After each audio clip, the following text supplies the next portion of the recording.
Bismillahirrahmanirrahim. Assalamualaikum warahmatullahi wabarakatuh. Waalaikumsalam warahmatullahi wabarakatuh. Yang saya hormati tim asesor disertasi akreditasi tahun 2024, yang saya hormati dan banggakan orang tua kita, komite yang hadir bersama kita hari ini, insya Allah mudah-mudahan sampai akhir, serta Bapak Ibu guru yang saya banggakan. Alhamdulillah pada kesempatan hari ini kita masih diberi kekuatan, kesehatan oleh Allah Subhanahu wa Ta'ala, sehingga kita pada hari ini akan divisitasi 2 hari, insya Allah mudah-mudahan kita sampai terakhir 2 hari tidak kurang apapun. Izinkan kami memperkenalkan diri. Nama saya Ibu Aslida SPD MPD selaku pembina atau penanggung jawab SDN 3 Laluhau yang akan memaparkan profil sekolah, keseharian saya sebagai kepala sekolah, dan juga ada tugas tambahan dari kementerian sebagai pengajar praktik.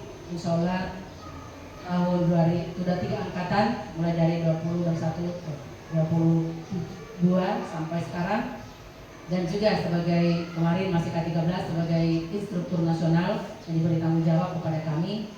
Alhamdulillah pada hari ini masih bertugas, masih setia menjalankan tugas. Baik, kami akan memaparkan profil sekolah kami, yang mana sekolah kami adalah SDN Negeri 3 Laluhau, bertepatan di Desa Wawone, Kecamatan Wogeduku, Kabupaten Kendari, Provinsi Sulawesi, Kabupaten Konawe, Provinsi Sulawesi Tenggara. Baik, keberadaan sekolah kami yang mana guru dan tenaga pendidikan, yang mana di sini 1 orang PNS, saya sendiri, yang 6 orang P3K, semua alhamdulillah sudah sertifikasi semua, tinggal 2 orang yang belum. Tenaga honor masih 3 orang, dalam hal ini berupa guru agama 1 orang, yang mana guru agama saya ini yang pertama sudah purna, yang sekarang penggantinya alhamdulillah sudah berjalan 1 semester. Siswanya berjumlah 147 maksimal ya. Dan laki-laki 65 orang, perempuannya 80 orang. Terus berikutnya sarana yang kami miliki di sekolah ini yaitu pertama ada 7 ruang kelas belajar siswa, 1 ruang kantor, 1 ruang perpustakaan, 1 ruang UKS, walaupun masih sederhana insya Allah, tapi kami upayakan untuk memfasilitasi di dalamnya supaya anak-anak ini bisa sehat, atau ada hal-hal yang urgen cepat ditindaklanjuti di dalam ruangan ini. 1 ruangan ruang bimbingan konseling. Yang ruang bimbingan konseling ini kami ada 1 ruangan khususnya, apalagi sekarang ini pembelajaran P5 ini banyak membutuhkan waktu, dan juga ada ruangan khusus untuk mereka sehingga mereka efektif melaksanakan kegiatan mereka, dan juga ada bimbingan khusus anak-anak yang dibimbing ditempatkan di sana. Ada 6 toilet yaitu guru dan siswa, 1 ruang guru ya seperti ini. Ruangan sebenarnya ruangan ini ruang kelas, tapi kami jadikan ruang guru karena ruangan lebih ada, jadi kami jadikan ruangan guru, tempat guru-guru untuk berkolaborasi dan juga berdiskusi dalam kegiatan. 1 kantin dan juga 1 gudang. Itulah profil yang kami miliki dalam hal sarana dan prasarana.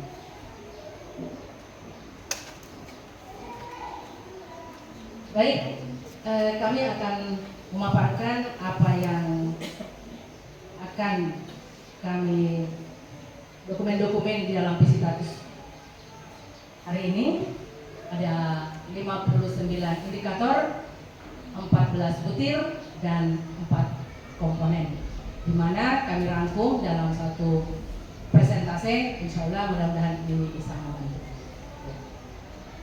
Di mana dokumen yang kami telah unggah kemarin di dalam Sispena ada 6, insya Allah, yang mana kurikulum KSP-nya, rencana kerja tahunannya, rencana kegiatan anggaran sekolahnya, PKS-nya, kalender tahun akademik, dan juga contoh rencana pembelajaran dalam hal ini RPP dan modul, dan juga foto atau video lingkungan belajar kami. Yang mana komponen satu itu terkait dengan kinerja pendidik dalam mengelola proses pembelajaran yang berpusat pada murid. Ya. Di sini mungkin kami bisa memaparkan sedikit apa yang mereka lakukan di dalam poin ini, yang mana guru-guru kami menciptakan suasana belajar yang nyaman. Dalam hal ini mereka mengimplementasikan kompetensi-kompetensi sosial emosional di dalam kegiatan pembelajaran mereka. Dan yang ada bukti fisiknya sudah ada RPP, modul, dan juga dokumen-dokumen juga kami. Yang kedua, bagaimana pendidik mengelola kelas. Ya, di sini pendidik juga salah satunya mereka bagaimana mengelola kelas. Mereka menjadikan kelas mereka seperti kamar tidur mereka, tempat istirahat. Jadi mereka pada saat kegiatan pelajaran mereka kadang memposisikan anak bangkunya atau apa dalam kegiatan-kegiatan supaya anak itu nyaman dalam hal kegiatan pembelajaran, untuk menciptakan suasana belajar yang nyaman. Dan bukti fisiknya sudah ada RPP, modul, atau hasil pekerjaan siswa. Mereka juga punya asesmen diagnostik, formatif dan sumatif. Juga ada kesepakatan kelas di kelas mereka yang dipampang serta poster-poster terkait dengan pencegahan bullying atau pembunuhan. Terus yang ketiga, bagaimana pencegahan pengelolaan proses pembelajaran secara efektif dan bermakna. Ya. Guru di sini sebelum mereka membelajarkan, mereka dulu menyusun tujuan pembelajaran, bagaimana supaya dia efektif. Jelasnya mereka menyusun dulu tujuan, dan nanti mereka membelajarkan di kelas sudah terarah, yaitu dengan menggunakan pendekatan yang terdiferensiasi. Di mana terdiferensiasi sini maksudnya mereka melihat gaya belajar anak dan disesuaikanlah dengan pembelajaran mereka sesuai tujuan yang telah mereka susun. Ya, sebelum mereka memulai menyusun tujuan, mereka menganalisis CP sebagaimana di dalam Permendikbudristek tahun 2020 nomor 12 tahun 2024 tentang penerapan kurikulum merdeka. Mereka menganalisis dulu, setelah itu baru membuat suatu ATP atau identik dengan silabus. Setelah itu mereka membuat RPP atau modul. Yang bukti yang ada di sini, mereka sudah punya CP, mereka punya ATP di kurikulum merdeka sudah, dan silabus untuk K13 ada. Terus RPP ada dan modul ada. Terus hasil asesmen siswa, penilaian mereka mulai dari kisi-kisi sampai penilaian ada. Dan juga hasil belajar siswa dalam hal ini ledgernya mereka, lembar kerja siswa sudah siap, portofolionya, terus buku referensi dan penilaian. Poin keempat tentang bagaimana pendidik memfasilitasi pembelajaran yang efektif dalam membangun keimanan, ketakwaan, komitmen kebangsaan, kemampuan bernalar, dan memecahkan masalah serta karakter dan kompetensi lainnya yang relevan dengan peserta didik. Di sini salah satunya yaitu guru-guru kami mengajar merujuk pada profil pelajar Pancasila K13 ya. Kalau kurikulum merdeka ya. Kalau K13 identik dengan PPK, penguatan pendidikan karakter. Ya. Bukti fisik ada di mana guru-guru mempunyai CP dan juga perbedaan modul. Komponen yang kedua terkait dengan kepemimpinan kepala satuan pendidikan dalam mengelola pendidikan. Yang mana di sini kami sebagai kepala sekolah selalu menerapkan budaya refleksi untuk perbaikan pembelajaran yang berpusat pada murid, juga mengevaluasi kinerja untuk rencana pengembangan profesional bagi pendidik dan juga tenaga pendidikan. Di sini kami membangun budaya reflektif di lingkungan sekolah dengan mendorong guru-guru dan murid untuk melakukan refleksi terhadap proses pembelajaran, dalam hal ini yang berbasis data atau rapor mutu. Kami juga sering memberikan umpan balik yang konstruktif kepada guru-guru saya berupa masukan dan saran yang bisa membantu untuk meningkatkan kualitas pembelajaran mereka. Juga kami mengevaluasi. Kami mengevaluasi di sini dengan berkelanjutan. Dalam hal ini melakukan supervisi akademik dengan menggunakan pendekatan coaching. Di sini coaching kami lakukan di dalam hal kegiatan evaluasi. Setelah evaluasi kami, di mana evaluasi ini selalu dilakukan 2 kali 1 semester. Jadi 1 tahun itu lakukan 4 kali. Setelah itu kami lakukan tindak lanjut. Setelah tindak lanjut kami lakukan dalam bentuk KKG dan juga dalam bentuk kombel. Kebetulan kami sudah terbentuk kombel di sini. Jadi kombel ini kami lakukan setiap hari Sabtu, ada pertemuan guru untuk mendeskripsikan atau menganalisis apa-apa kekurangan-kekurangan dan apa yang akan mereka tingkatkan lagi di dalam kegiatan pembelajaran. Kami bertemu dalam kombel. Bukti fisiknya di sini ada rapor mutu, ada program kami komunitas belajar, ada program supervisi kami mulai dari pra, terus sampai setelah pra kami adakan observasi, baru pasca observasi setelah itu kami lakukan tindak lanjut. Dalam hal ini menanyakan bagaimana apa pengembangan dirinya nanti ke depan. Seperti itu. Bukti-bukti itu ada sebenarnya. Dalam hal ini dirangkum dalam lembar evaluasi refleksi guru dan siswa. Yang keenam, ya, yang mana di sini kami belajar berpartisipasi kolaboratif untuk tercapainya visi dan misi. Sebelum itu, kami juga akan membacakan visi kami. Kebetulan kami punya visi, kami sudah sosialisasikan kepada Dewan Komite atau orang tua siswa di dalam hal di mana di sini visi yaitu terwujudnya peserta didik yang beriman, cerdas, terampil, mandiri, berkarakter dan berwawasan global menuju generasi emas 2045. Yang di mana kami akan mencapai tujuan itu, tujuan pembelajaran kami, tujuan sekolah kami, maka kami menyusun visi sebagai jembatan untuk menuju tujuan di sana. Di mana visi kami ini ada 6, yang mana pertama meningkatkan keimanan dan ketakwaan terhadap Tuhan Yang Maha Esa. Yang kedua, mengoptimalkan proses pembelajaran. Yang ketiga, mengembangkan sikap ilmu pengetahuan dan teknologi berdasarkan minat dan bakat peserta didik, serta membina kemandirian peserta didik melalui kegiatan pembiasaan. Yang kelima, memberikan penguatan pendidikan karakter, dalam hal ini profil pelajar Pancasila untuk mempersiapkan generasi emas 2024. Dan tak kalah penting yang keenam, yaitu menjalin kerjasama yang harmonis antar warga sekolah, orang tua, lembaga yang terkait. Kami sudah lakukan. Di mana tujuan ini yang kami buat mulai dari jangka pendek, yaitu 1 tahun ke depan, jangka menengah 2-3 tahun ke depan, dan jangka panjang 4 tahun ke depan. Mana di sini kami di butir 6 ini kami memastikan seluruh warga memahami visi misi dan komitmen kita yang akan kita sepakati melalui sosialisasi. Apakah itu di media sosial, melalui WhatsApp group, atau kami kumpul orang tua siswa untuk dan juga warga sekolah untuk mensosialisasikan kegiatan ini. Bukti kinerja di nomor 6 ini ada EDS atau evaluasi diri untuk sebelum tahun 2022, yang mana 2022-3425 ini sudah laporan hasil sekolah atau laporan rapor mutu. Sebelum itu ada namanya EDS. Di mana dokumen KOSP ini memuat visi misi dan tujuan sekolah, ada RKAS, ada RKJM. Kami buat RKJM, setelah itu kami lakukan lagi rencana kerja tahunan. Setelah rencana tahunan baru dibuatkan anggarannya. Jadi itu satu kali jalan, mulai RKJM, RKT sampai RKS. Ada buktinya. Terus ada kalender akademik sebagai panduan guru dalam hal panduan kami dalam hal kegiatan di sekolah, serta ada program kerjasama dengan pihak terkait. Kami bekerjasama dengan pihak kepolisian dan juga pihak kesehatan. Ada dokumentasinya.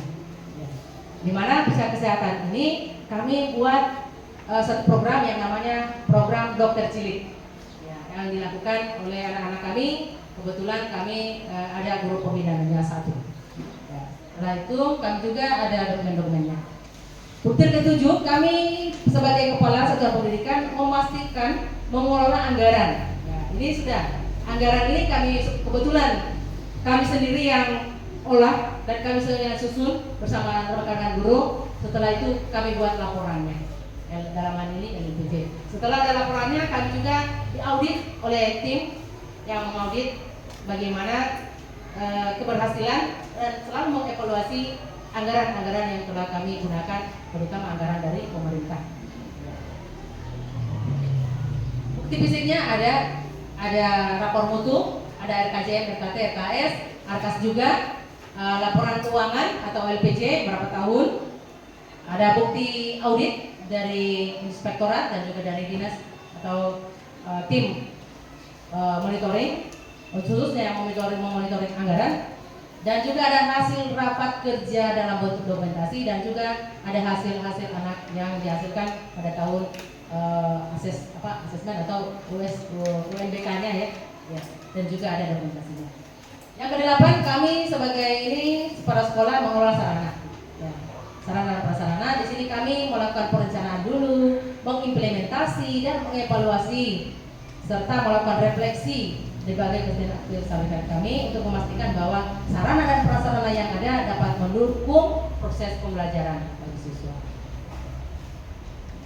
Seperti kami yang kemukakan tadi di awal, di mana sarana yang kami miliki sudah ada, ya, seperti ruang kelas, ruang belajar, ruang UKS, toilet, kantin, kantor, perpustakaan, dan juga ruangan-ruangan lainnya yang seperti ruangan bimbingan konseling juga. Dan di sini kami juga pada saat guru-guru mengajar sudah pada pakai laptop semua, insya Allah, dan juga ada guru yang pakai InFocus mengajarnya, insya Allah nanti sebentar kita bisa lihat di kelas.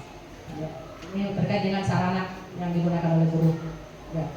Bukti kinerja di sini di bukti 8 ada buku piket guru, ada inventaris, ada dokumentasi sarana dan prasarana, dan juga dokumentasi kegiatan pembelajaran lainnya. Bukti 9, kami sebagai kepala sekolah mengembangkan kurikulum. Ya. Bagaimana kami mengembangkan kurikulum satuan pendidikan ini selaras dengan kurikulum nasional. Ya. Kami di sini menyusun kurikulum, dokumen sekolah tentunya kami merujuk pada Permendikbud, apalagi kurikulum merdeka ini, Permendikbud nomor 56 tahun 2022 dan juga nomor 12 ada perubahannya, penyempurnaannya di nomor 12 tahun 2024 tentang pedoman penerapan kurikulum yang memberikan kita arahan atau rambu-rambu dalam menyusun kurikulum satuan pendidikan. Di sini kami sebelum kami menyusun, tentunya kami menganalisis dulu. Kalau kurikulum nasional kurikulum merdeka itu namanya kurma, kami singkat kurma, yaitu menganalisis CP. Kalau di kurikulum 13 menganalisis KD, KD. Di sini CP. Di mana CP ini masih kita diberikan oleh pemerintah, dibuatkan oleh pemerintah. Nanti di sekolah ya menyusun tujuan, alur tujuan pembelajarannya sekaligus membuatkan modul atau RPP-nya. Seperti itu. Kami bagaimana kami menerapkannya atau mengembangkan kurikulum ini, yaitu kami menganalisis dulu CP yang dibuat oleh pemerintah berdasarkan rujukan atau permen yang dibuat. Setelah itu guru menganalisis, guru tiap kelas mengambil CP dan menyusun alur tujuan sekaligus membuatkan modul acara atau seperti itu. Betul yang ini ada lagi tambahannya, yaitu kurikulum mulok. Ya, kami sebagai tim penyusun mulok untuk Kabupaten Konawe, alhamdulillah apa yang telah disepakati untuk Kabupaten Konawe mulai kelas 1 sampai kelas 6 sudah diterapkan, sudah ada kurikulumnya. Jadi bahkan bukunya juga ada. Komponen ketiga terkait dengan iklim lingkungan belajar, di mana kami di sini memastikan terbangunnya iklim kebinekaan bagi peserta didik, pendidik dan tenaga pendidikan, yaitu selalu berkomitmen untuk membangun iklim kebinekaan yang positif dengan mengintegrasikan pembelajaran apakah keagamaan, budaya dalam kurikulum melalui profil pelajar Pancasila. Ya, untuk mempelajari dan menghargai budaya yang berbeda melalui materi-materi pembelajaran yang relevan seperti diskusi kelompok yang dilakukan di kelas. Juga yang terkait ini, masih ini membangun iklim, kami mengajak seluruh warga untuk berpartisipasi dan mengubah paradigma atau pola pikir dan perilaku dengan berkomitmen untuk terus memantau dan memperbaiki melalui komunikasi yang terbuka, kolaboratif dengan semua pihak. Ya. Kami juga melakukan refleksi diri untuk kesadaran kebinekaan melalui sesi refleksi, di mana murid dapat membagi pengalaman mereka tentang keberagaman dan juga bagaimana mereka dapat berkontribusi untuk menciptakan lingkungan yang inklusif dan harmonis. Ya, okay. Di sini juga kami memastikan bahwa setiap isu intoleransi atau kekerasan atau perundungan ditangani secepatnya dan objektif, ya, menanganinya masalah, termasuk pencarian informasi yang menyeluruh, pendampingan intensif juga bagi murid yang terlibat dan juga melibatkan keluarga jika diperlukan, nah, terutama orang tua, ya, kami libatkan. Bukti fisiknya di sini ada P5, BPP P5 ya, profil project FBB project, ya, nanti disiapkan sebentar. Butir 11 kami sebagai pastoral menyediakan lingkungan belajar yang inklusif. Nah, di sini inklusif di sini bukan berarti inklusif yang buta hati, buta apa ya, tapi di sini inklusifnya adalah anak yang lambat belajar, lambat membaca, lambat dia punya ya, di sini ada pembimbingan khusus atau guru-guru mau membimbing khusus anak yang lambat belajarnya, itu lambat membacanya. Di sini juga kami memfasilitasi untuk peserta didik untuk berkebutuhan yang beragam dengan merubah paradigma lama dengan sehingga pembelajaran yang berdampak pada murid, contohnya menggunakan pendekatan-pendekatan yang sesuai, model dan strategi yang sesuai dengan karakteristik anak. Sini juga kami membuka lebar-lebar sekolah kami memiliki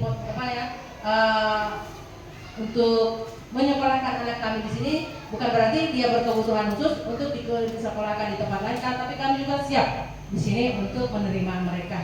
Kami akan menyesuaikan kebutuhan-kebutuhan bagaimana, serta guru-guru bisa menyesuaikan untuk di dalam hal pembimbingannya.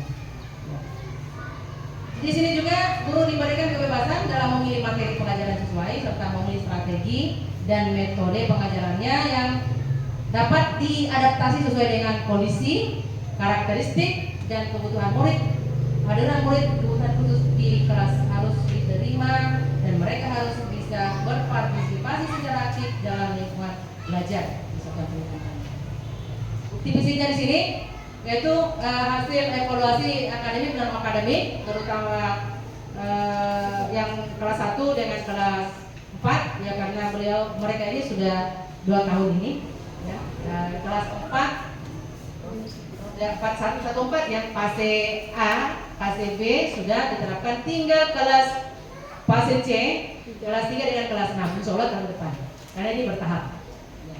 Mereka masih kurikulum K13.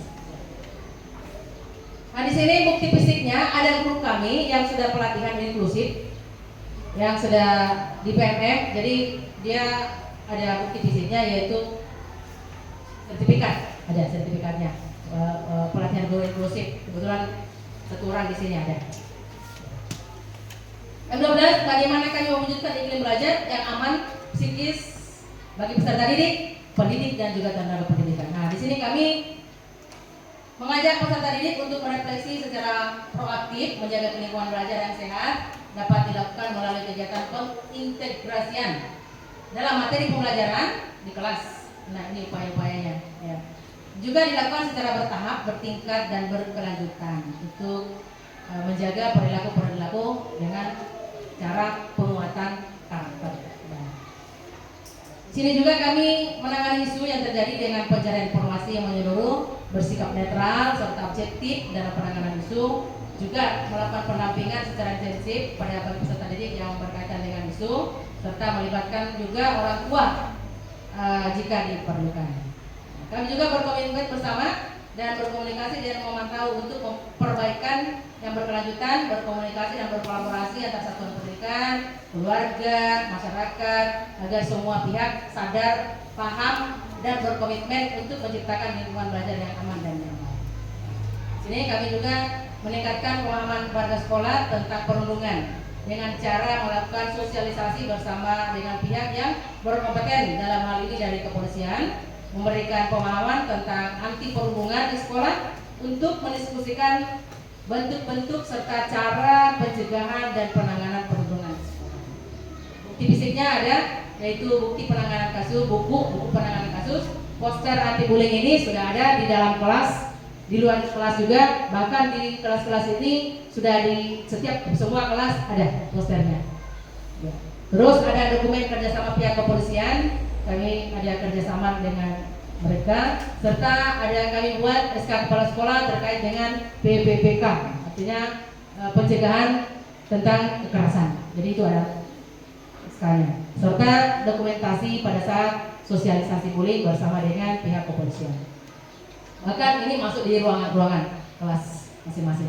Yang ke-13, kami memastikan keselamatan peserta didik, pendidik, dan tenaga pendidikan. Nah, di sini kami memiliki menggunakan bangunan dengan kondisi baik, tidak dalam rusak, ya.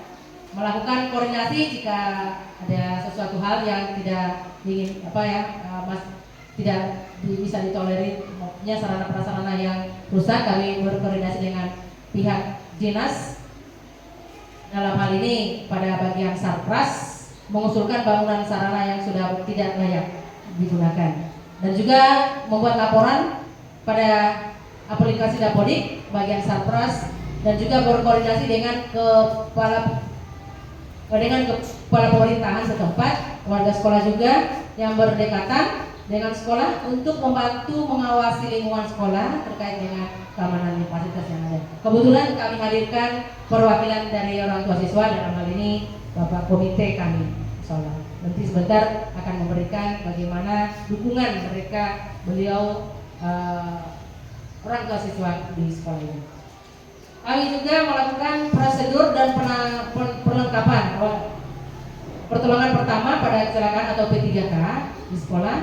Peserta didik memahami dan menguasai beberapa aspek penting. Mereka harus menggunakan alat P3K jika terjadi kecelakaan, termasuk mengetahui lokasi kotak P3K serta menggunakan alat-alat di dalamnya, serta langkah-langkah dasar dalam memberikan pertolongan pada teman-teman yang cedera.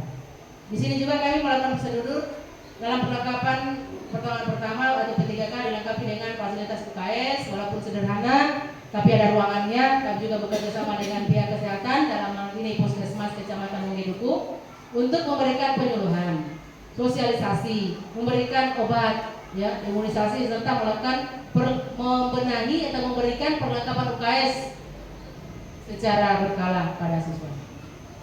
Kami juga membuat program UKS dengan melatih anak berinovasi dalam dokter kecil, dalam hal ini dokter, ya, dan melakukan sosialisasi sekaligus simulasi prosedur mitigasi bencana yang relevan dengan kondisi yang ada. Bekerja sama dengan orang tua, pemerintah setempat untuk senantiasa siap siaga dalam penanganan mitigasi bencana yang terjadi di sekolah. Ya, ada bukti fisiknya di sini. Kami kerjasama dengan pihak kesehatan atau dalam hal ini Dokcil, dan juga simulasi tanggap bencana. Ya, ini ada. Kami bekerjasama dengan pihak kepolisian untuk memberikan pemahaman atau mensosialisasikan bagaimana jika ada bencana, maka itu sudah anak-anak pada tahu bagaimana titik kumpulnya, bagaimana kalau anak menyelamatkan bila ada anak ada di ruangan, jadi mereka sudah ada pemahaman. Yang terakhir, bagaimana kami menjamin lingkungan yang sehat dan memiliki atau melaksanakan program yang membangun kesehatan fisik, mental pada peserta didik, pendidik, dan tenaga pendidik. Nah, di sini kami melaksanakan program menjaga kebugaran peserta didik, tenaga pendidikan dengan melakukan salah satunya setiap hari Jumat kami lakukan senam bersama. Nah, setelah itu membuat juga jadwal pelajaran dengan mengakomodir semua mata pelajaran serta jam-jam istirahat siswa. Kami juga menyediakan unit atau UKS terhubung dengan fasilitas kesehatan terdekat, dalam hal ini Puskesmas UPTD Puskesmas Kecamatan Mogiluku, selalu melaksanakan edukasi tentang kesehatan reproduksi dan pencegahan adiksi dengan mengintegrasikan pada mata pelajaran ilmu pengetahuan alam dan kelas tinggi. Nah, jadi di sini di reproduksi, kesehatan reproduksi siswa ini ada di kelas 6 sudah diajarkan. Ya, ini ada RPP-nya, jadi di sini sudah dikenalkan mereka. Nah, juga kami di sini juga kami membeli makanan untuk anak-anak yang tidak mengandung pemanis, insya Allah pewarna, pengawet yang bisa membahayakan pada anak.